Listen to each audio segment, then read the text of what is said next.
And being that this is very kind of distorted and out of focus, I've got massive problems with my camera. So tech problems doesn't seem to escape me each year. Same thing. But anyway, I'll get this all kind of sorted out and switch to my old Logitech 920 and return this camera for hopefully a replacement and things work out so I can use my different lenses. Frustrating. But anyway, let's continue on with the Marvel Contest of Champions news and not kill the vibe because it's a Friday and everything is good with the world. It's the end of the week. It's the end of everything rubbish about stuff, and it's like Friday is the chill day. So let's get into these news stories at large. Our first story up, and it's like everything is going down when it comes to energy, and that is people's energy kind of reserves, because you're finding that you're kind of spending more energy when it comes to this particular quest. Bit frustrating, like it's the case of like the last, like the guillotine thing in like heroic, master, and also uncollected. You're finding that you are spending more per tile than you would be elsewhere, because I think there's 7 paths as opposed to 6 paths, and or maybe more than that. Man, it's crazy with the amount of paths on there. Kabam Mike has responded to this criticism and has basically said, you know, month to month there's different things going on, and effectively there will be changes in the way that this event quests work, so that there may be more spend or less spend. Some people have like highlighted maybe that he said, and I don't know if this is particularly true or not, that it wouldn't exceed 70 energy spend per kind of like path. But if that was a thing, then that's pretty bad to go on back on that word if indeed that was said. General feedback about this month's kind of quest has been a little bit negative, but Kabam do go through this process. Like, you know, 1 month it's incredibly easy, and the next month it's a little bit harder. I think that has been like a scaling thing that we have seen within the game, like MODOK. Obviously that event was a little bit difficult based on MODOK just being put in and the way he kind of like rolls and rumbles. The X-Men event was pretty easy, to be honest. Sabretooth was like, you could counter him quite effectively, and the same with Bishop. I think a lot of people didn't drop many with regards to any kind of revives or kind of heal potions, unless obviously they were kind of like trying to fight a bit more higher or punching above their weight category, if you get that kind of idea. There have been plenty of people talking about that kind of increase from about 6 to 7 paths, and it being a bit frustrating because obviously with like completion, I mean, it's handy for things like event quest completion. Don't get me wrong, event quest completion is on right at the minute of this video being recorded, so it is handy in some ways, because if you're doing heroic or you're doing master for the easy win when it comes to doing the event quest completion, then that's your option. Just kind of blast through and then do a load of the last 2 chapters in order to kind of maximize your take home with regards to points, and then try and blast through. It's that the greatest point. As soon as the event goes live, that say 24 hours, within 24 hours, you can see an event quest completion. It's always good to, like, especially now, to mop up and kind of to collect a load of those shards when it comes to doing those dimensional rifts or chaos rifts. Our next story up is all about the Marvel Contest of Champions True Cost tournament. And this was quite fun, and it was just interesting to see the way that certain champions were kind of paired off against one another. There's some stuff that I agreed with, but other stuff I was a bit kind of like, no, I don't like the idea of that. But it was a quite fun tournament. It saw Iceman win. There was some interesting fights between Magic and Stark Spidey. There was also Hyperion versus Medusa, with Hyperion picking up the W and poor Medusa picking up the L. It was a bit unfortunate to see there was not a strong female kind of fighter within this this tournament, especially like, well, Magic kind of bit the dust. We had Gwenpool biting the dust, Quake biting the dust as well, and yeah, Medusa, as said, biting the dust when it came to getting into the last few rounds. So yeah, a really decent tournament, a fun little aspect. I know Yeet did something like this. I just didn't have the time to kind of pick up or do a tournament, like an individual tournament type thing. But I would have liked to have done it, so sorry Yeet if you're watching. In total, there was 51,840 votes casted. It was, like I said, a very exciting thing to kind of see. It was in some ways like a popularity contest versus abilities as well as kind of practicality within the contest, so it had so many different kind of merits for it. And it's kind of cool as well to see the amount of people really engaging with something like this, and something maybe Kabam should really consider in the future to kind of engage with its community base with regards to these kind of opinion polls. But in some ways I think they wouldn't like to single out any one champion to be the best, because that's not really what they're all about yet. Obviously some champions are obviously better than others. And finally, leave your thoughts in the comment section below about which champion in this list you kind of thought, hey, I don't really agree with the kind of the winner or the ones that kind of got through. If you have any kind of like suggestions on that subject, then put them down in the comment section, or go to this picture on the Marvel Contest of Champions Trucos Facebook page, and you should always be following Trucos because he puts out the most amazing stuff. So yeah, go on those links. Next up, it's all about the Sentinels, the Alliance Quest Sentinels.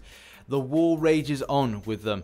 And the merged posts now are kind of totaling 10,000 views. And we've got 300 comments. So it's like, it's quite extensive with regards to people's opinions still. Because we did cover this a few days ago. But it seems that opinions are still there and feelings are still raw with regards to Sentinels in the Alliance Quest. A lot of the main scheme of the comments are either about quitting, they're about like the money side of things. And yeah, those are all kind of like good points to kind of raise. I think in some ways there's a bit of a different, there's people that will understand and go, hey, this is a new change, I'm happy with this. There's people that are not embracing the change, and then there's people that are undecided whether or not they're in all three camps essentially. And I myself, again, unsure. I probably will just kind of fight through it as best I can. I, to some degree, think, hey, there may be a bit more kind of like downscaling that they could have done, not literally with regards to sizing, downscaling with regards to maybe damage output than it is. I think maybe Kabam's logic is that they're looking at people's like rosters and going like, hey, well, what we can do is like, if people are struggling and not kind of upping their game with it, then you're going to need your rank 4 5 stars in order to kind of make any kind of like big amount of damage, which is a bit disappointing for players that maybe have champions tied to things like they want to do further questing, they want to do story questing, event questing, or then with wars like Alliance Wars, you know, are they going to be locked into there? So will they have availability for champions that maybe would be propelling them through that difficult content if they felt that they weren't getting through? And the other thing, before anybody jumps on my back and goes, hey, well, that's, you know, tough luck, there's other aspect that people need to consider, and that is also devices. And not everybody will have the same devices. People will have devices that maybe don't run the game as effectively as others.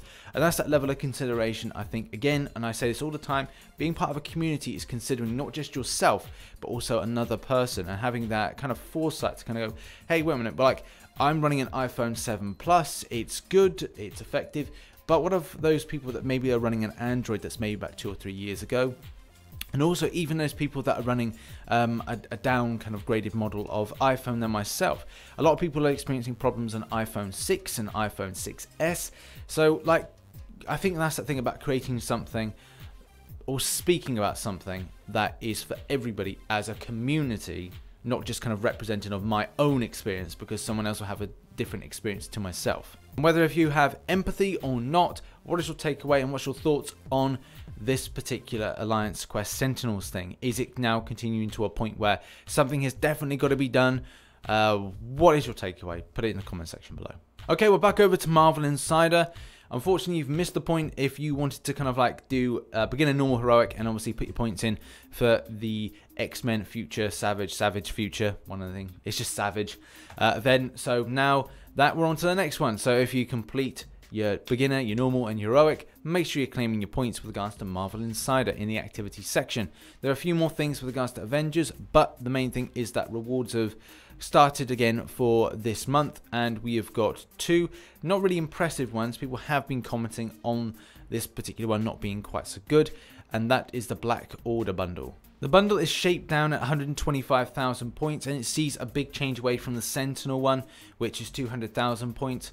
And yeah, okay, it's going to be like a free 3-star. It may be obviously something to do with Black Order. You may get Copious Glaive, you may get Proxima Midnight, I don't know. But it would, you know, it's just going to be a free thing. You know, if you want freebie stuff, go to Marvel Insider, set up an account and all that stuff, and claim the joyous and lovely rewards. Next up sees the release of the motion comic. This looks pretty cool, and it's got like appearances from Thanos, a panther that kind of insinuates about gnawing off somebody's hand and regrowing it and regenerating stuff. It's a pretty odd one. That's going to be a Marvel Contest of Champions memes 3. That kind of scream or whatever thing Thanos is doing. It's quite cool. And obviously the link to Hela, and also there's been a tease with regards to the next Infinity Wars kind of story arc, which will be coming next month. So yeah, that's pretty cool. If you complete the heroic, obviously Mazda, whatever, you will see at the end of it a cutscene, and in that cutscene you see a little bit of Hela and Thanos getting it on. But the main thing is that it does continue on for the next one, which, as we suspected, will be a part 1 and part 2. Part 1 being this month, and then part 2 being next month. So that is when you'll see your new Iron Man, and also you'll see Thanos Infinity Gauntlet version, which are currently I think down as movie versions. And a final story to end Friday with a bit of a high, with all the lows of cameras messing up and stuff, is that looks like Lord Voldemort's coming in, or according to this forum post. So to end on a little bit of a fun there. Looks like Voldemort. Doesn't really, but hey, gotta laugh at something. So thank you for watching Marvel Contest of Champions news for Friday the 6th of April 2018. I'm going to now sort out this camera because it just does my head in when technology doesn't work. But that's life, and you just have to roll with the punches, get on with it, and then get a replacement under your warranty. Thank God for warranty. Anyway, have a great weekend, and as always I shall catch you on the flip side. Bye for now.